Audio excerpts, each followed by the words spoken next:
मिळाला का सिलेंडर? आता सिलेंडरच्या रांगेमध्ये उभे आहोत. काही काळापूर्वी कोरोना आला तर कोरोनाच्या व्हॅक्सिनसाठी रांगेमध्ये उभे राहिलो. त्याच्याही अगोदर नोटा मिळवण्यासाठी रांगेमध्ये उभे राहिलो. आता या रांगेत उभे राहण्याची आपल्याला सवय झालेली आहे. म्हणजे हे असं झालं, वारंवार वाईट घडत गेले तर दुःख सहन करण्याची काय होते, सवय जडते. हाच प्रश्न STI मुख्य परीक्षा 2018 मध्ये आयोगाने विचारला होता.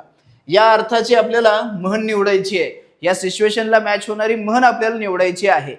दुभत्या गाईच्या लाथा गोड, रोज मरे त्याला कोण रडे, पुढच्याच ठेच मागचा शहाणा आणि झाकली मूठ 1.25 लाखाची. या अर्थाशी जुळणारी म्हण जी आहे ती म्हणजे पर्याय क्रमांक 2, रोज मरे त्याला कोण रडे. रोजच्याच घडणाऱ्या गोष्टी आहेत, त्या गोष्टींची एवढी सवय होऊन जाते की माणूस त्या गोष्टींचं दुःख व्यक्त करणंही विसरून जातो आणि त्या गोष्टीबद्दल काही व्यक्त होणं देखील विसरून जातो. म्हणजे या प्रश्नाचं उत्तर असणार आहे पर्याय क्रमांक 2 योग्य.